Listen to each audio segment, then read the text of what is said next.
Have you tried Fibermaxxing and your gut got worse? More bloating, more gas, constipation, or urgency even got worse? It doesn't mean that fiber is bad. It just means that you treated fiber like it was a target instead of a resource.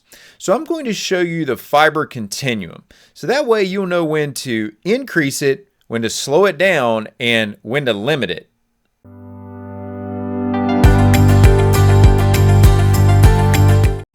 Fibermaxxing is a trending topic these days. It's all about maximizing the amount of fiber for gut health.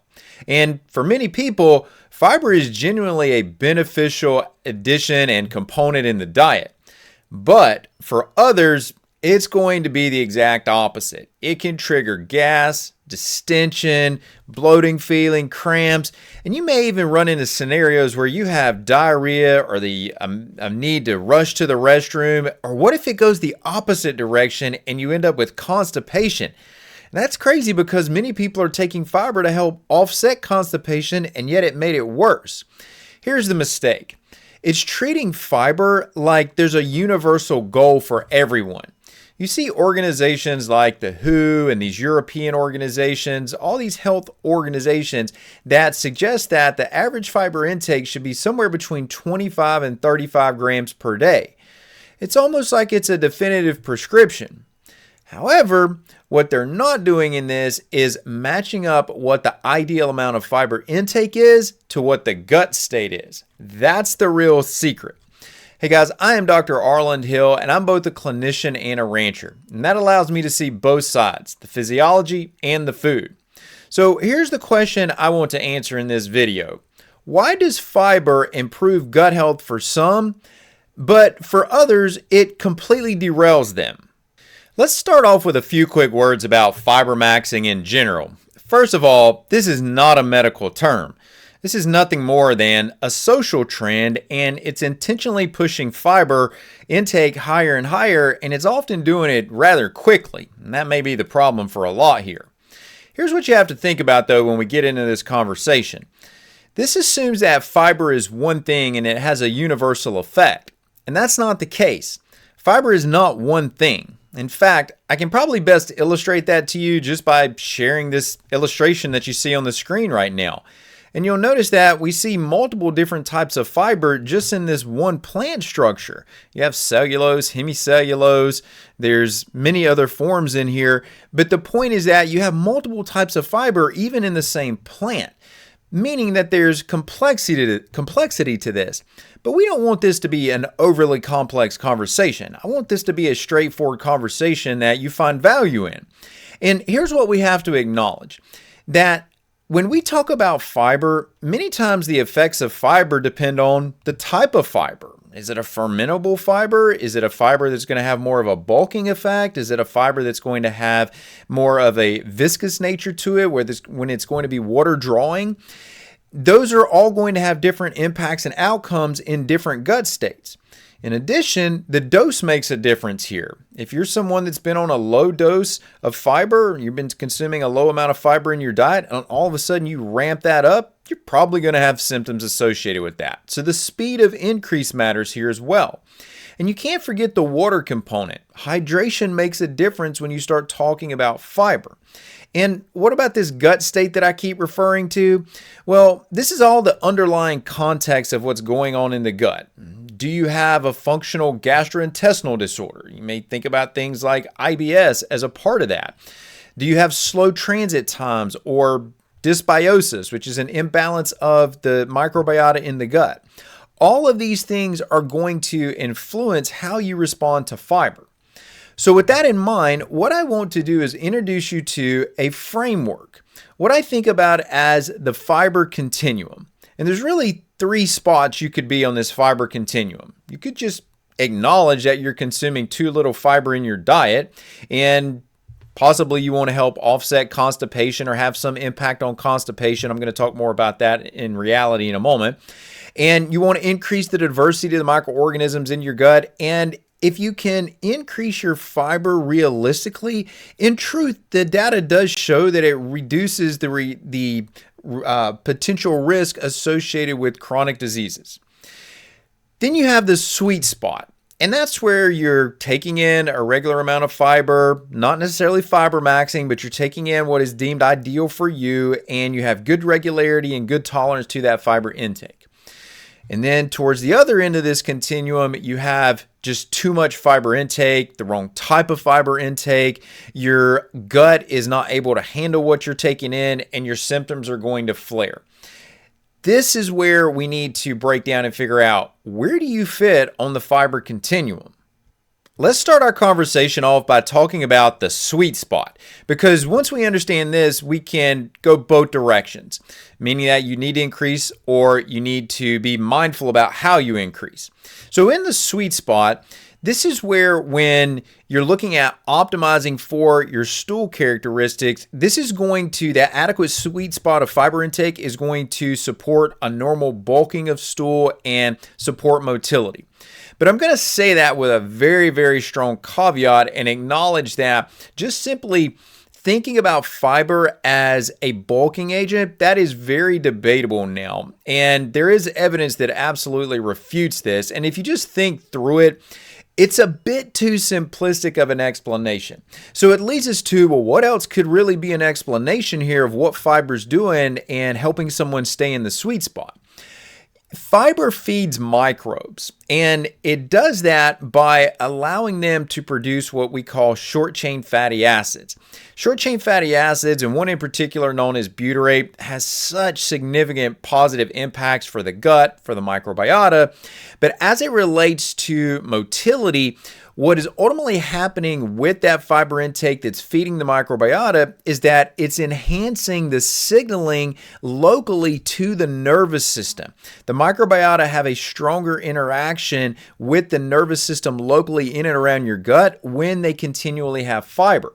They're going to have more positive impact on serotonin. There's other neurochemicals that come into this conversation, and even the density of the nerves in the gut environment is increased as well by the fiber supporting the microbiota. And this is really how it improves regularity. It's the positive ability of the musculature to be adequately stimulated by the nervous system and the signaling that comes from the microbiota to allow that to occur. It's probably really to no surprise here that these are the same scenarios where you see that various metabolic markers are going to similarly have a positive trending direction. The connection here being that when you have adequate fiber, there's a reduction in chronic disease risk. And many times, to stay in this sweet spot, you're going to be better off working with whole food fibers, because it's easier to work the dosing around than trying to use isolated scoops. And I certainly wouldn't say using isolated supplemental fibers aggressively is definitely not what's going to help get you here. Slower elevations, bringing the dose of the fiber up in the diet is what you want to do. Otherwise, if you try to increase too quick, you're just going to create symptoms. My assumption is that if you're watching this video, there's a high probability, though, that you're living in the symptom zone. This is when fiber can actually hurt. For example, you can get into scenarios where fermentation is just going to happen too fast. This is the gas, the pain, the distension that comes along with that. And it's often a byproduct of these highly fermentable fibers that can spike gas quickly. But appreciate that this is not all about the fiber in and of itself. This is about the gut environment. If there's dysbiosis or that imbalance of bacteria in the gut, that's going to be a strong precipitator of those symptoms. And then you also get into scenarios where, for example, you have things like the functional gastrointestinal disorders. There's actually a new name for that I want to introduce to you that I think is going to have a better connection for you, which is it's disorders of the gut-brain interaction. And that tells you that there's a gut-brain relationship that's playing out, but there's that nervous system connection here. And this is where some folks are just more sensitive to pressure and sensation. There's just a miscommunication in that neurological pathway that should be optimizing around, in part, how you respond to fiber. And if you're already symptomatic, forget about it. You're going to be just adding fuel to the fire here. Now, I want to just tell you that there are a couple of observations in the literature that I found really interesting that I want to share with you. And one is that dose does clearly matter. When you start looking at many of the fiber trials, many of the trials that are looking at fiber as an endpoint, they're going to acknowledge that your GI side effects are going to rise when you start to exceed what your tolerance level is. So if you go past that threshold for you, you should pretty well honestly expect bloating, excess gas, rumbling in the gut that doesn't feel comfortable, sometimes that tight sensation, and you may even get into the, like I mentioned earlier, constipation or diarrhea. Sometimes this can go either way depending on the individual's microbial profile and other factors. All right, so that was one interesting observation. Number two is that this is really identifying that it's not all about fiber, because there are other studies, and I'll just pop this one up here on the screen for you, that this particular study shows that in a subset of individuals with chronic constipation, now again, chronic constipation, that when the participants stopped or reduced fiber intake, they clearly noted an improvement in bowel frequency, bloating, and straining. So that's very counter to what we oftentimes hear. I've shared with you the idea of the fiber continuum. And this is all based around the fact that fiber doesn't respond the same way in every gut. It behaves differently depending on the state of your digestive system. And what I want to do is I want to give you a couple of different states so that you can self-identify maybe what the best strategy for you is, at least get in the ballpark here. So with each one of these states, I'm going to give you an idea of who this is, what the fiber is doing in this state, and how to build if you find yourself in this state. Okay, state number one is going to be you're an individual who's taking in low fiber and you are just underfueled or taking in an inadequate amount of fiber. Let's just call it that. So this is who this really probably this person acknowledges, self-identifies. They're a low fiber intake person. They've probably had more highly processed food in their diet. Not atypical to feel like they're chronically constipated, and maybe that their stools don't have any bulk, and that there is some gas, but you just generally feel like your stools are sluggish, all right? In this context, here's what you want fiber to do. And fiber can generally be pretty helpful in these scenarios because this is really based around dietary changes. It's going to improve the general bulkings of the stool, the transit time throughout the gut. You're going to find that it is going to start to feed beneficial microbes, but just acknowledge that the worse your diet's been and the longer you've been on that diet, probably the more of that imbalanced microbiota you're going to find, and that you may start self-identifying with some other states that I'm going to mention. And a positive is that just by, again, taking in that adequate fiber, you're going to find that your long-term disease risk is going to reduce as well. So in this state, fiber generally can be more helpful. And what you want to do is ultimately start to increase towards those guideline ranges. Again, don't get so hard and fast and locked into these guidelines. They're just generalities, right? They're just trying to give you a direction to go. You do want to emphasize food first. I can really tell you here, don't get into just loading more fiber supplementally into your diet. That's not the direction you need to go. And if you can choose sources of fiber from mixed sources, again, don't get locked into any one source of fiber, even in a whole foods pattern, because you want soluble and insoluble balance here. Some fermentable fibers may be tolerated, some may not be. But the idea is that give your gut the capacity to adapt, and over time, you'll be able to handle a bit more fiber. Now, state number two is what I'm going to call the stable gut, but it can still be sensitive at times as well. So here's how we're going to define this. This is the person who has regular bowel movements. They have the occasional bloating and gas. No major pain or urgency is going to be associated with that. And they can already be thinking in more of a health conscious direction, okay? The thought process here is that what fiber is doing is it's going to support you if it's ideally matched up correctly. And again, gradual increases, same type of thought process here, but your benefit is going to be most optimized based on the type and the amount of fiber that you're consuming. So precision of the fiber choice can start to matter a bit more here. Here's how you're going to select. You're going to look at moderate fiber, not trying to maximize the fiber intake. You're going to slowly increase the fiber over time. But when it comes to the type of the fiber, you really want to look at gel-forming fibers, right? So think about a soluble fiber like psyllium. If you've ever put psyllium in a cup, you know it kind of turns to a gel-like structure. In addition, you can also use things like pectins. Pectins are really prevalent in foods like apples or citrus. And even some of your mucilaginous fibers. Think a food like okra that has that mucilaginous component to it. There's many others, but that's an example of ones that you would want to consume. On the flip side, you want to eliminate, or at least at a minimum, limit some of your fermentable fiber sources, highly fermentable fiber sources. Inulin sources, not going to be your friend.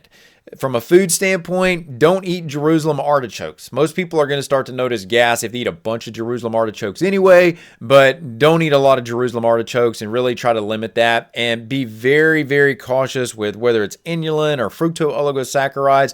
These are not the things that you want in your diet. You're ultimately trying to control how gas is produced, and you want to make sure that you can support your stools and the microbiota without overstimulating fermentation.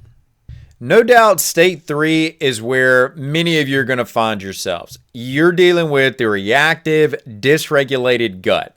And this is, you're the person that has the functional gastrointestinal disorder, what we also now call disorders of the gut-brain interaction. That may look like IBS, it may look like SIBO, some type of unexplained bloating where you deal with the accompanying gas and distension, the pain after the meals. And the symptoms often in these cases are going to get worse pretty quickly when you start pushing fiber up. Like if you tried Fibermaxxing and it just really was a negative experience for you, you're probably in this category. And what fiber is doing here is that it's, again, highly fermentable and it's often backfiring. And this is not just highly fermentable from the standpoint of just the inulin or fructooligosaccharides. It's generally across the board fermentable. And you get that overwhelming impact from the gas, and it may impact your motility depending on the type of gas that you're producing. It could slow it down, it could speed it up. Methane tends to slow it down. Hydrogen is going to tend to speed it up. But the point is that symptomatically, you're worse. You're not doing good. And in this state, you're triggering symptoms by increasing the fiber too quickly. How do you stabilize state 3? Here's how you do this. The first thing you're going to do in regards to the amount of fiber that you're taking in is that you're going to lower well below what you generally see as the guidelines. You don't need to be focusing on trying to hit targets right now. You need to focus on just tolerating what you can tolerate and forget the target amounts. That's not your goal at this point, okay?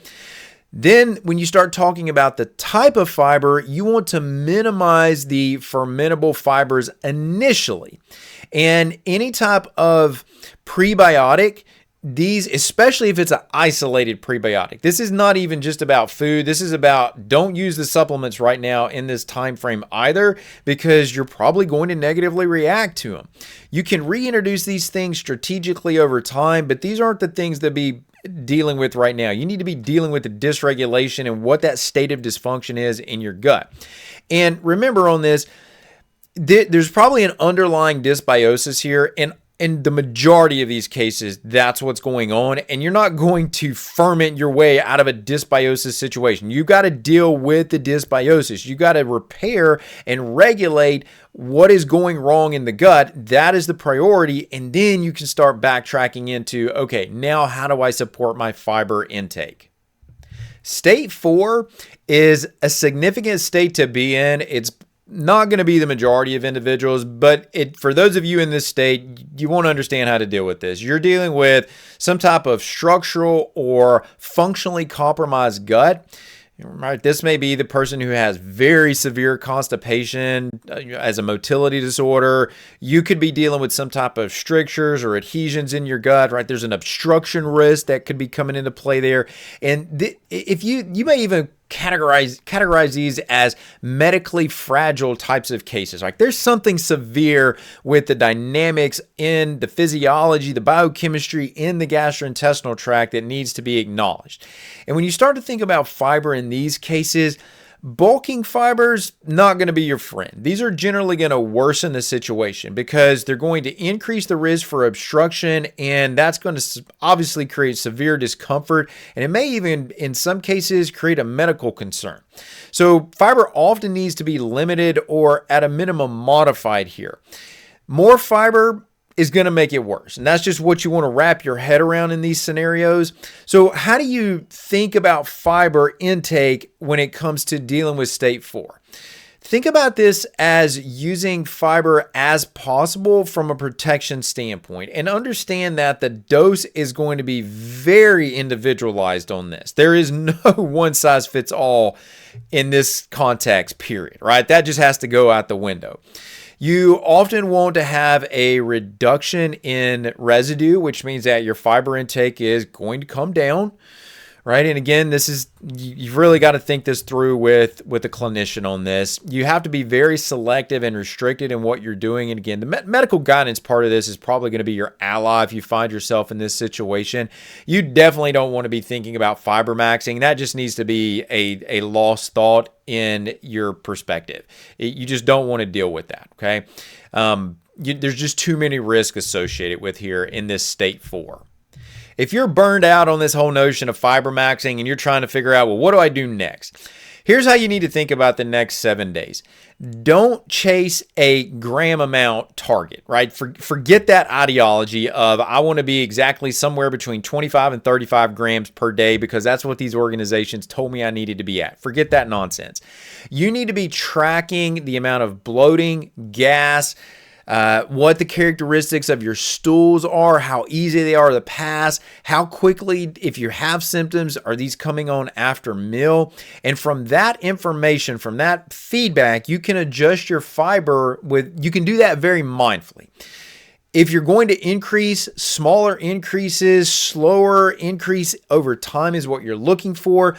Try to use foods first to do this. Whole foods first is what we're trying to ultimately shoot for here. And do consider some new fiber sources. Some may be, may not be consuming fibers that are generally easier. I'll think about this as I tend to notice when I bring up the topic of okra to some folks, it tends to be very divided. Folks either like okra or they dislike okra, but regardless of where you fall, okra is a unique fiber source because it's going to provide that mucilaginous class of fiber, which is very similar to the mucus that lines your gastrointestinal tract. And so there's a unique benefit there that you can be harnessing that you may not be getting from other fibers. So don't get so locked in to just what you've been doing as you try to branch out and diversify your fibers. Look at some foods that maybe you haven't considered before. And when you use isolated fibers, supplemental fibers, do this very judiciously and do it as you can tolerate it. And this whole video that I've been going through, all these things I've been going through here with you, this is not in any way meant to be an anti-fiber approach or an anti-fiber stance. This is just trying to illustrate to you that this notion of Fibermaxxing and pushing higher and higher and higher on the fiber content does not work in the big scheme of things. You really have to think about what is the state of your gut and how can my gut handle various types of fiber that I expose it to. So if Fibermaxxing made you feel worse, here's your key takeaway. Your gut's not failing you. The reality is that you likely pushed the wrong type of fibers, you weren't dialed in on the amount of fiber that you need, and most importantly, you didn't define your gut state before you started trying to increase your fiber. So, if you want to look at how to really change your gut state, well, here's another video, Gut Healing Not Working, Why Killing Bad Bacteria is Keeping You Stuck. And in this video, I'm going to explain why elimination first strategies are generally going to fail over the long run and keep you reactive to fiber. If that video sounds like something you need to stay tuned for and listen, watch it next. It's right here linked on the screen.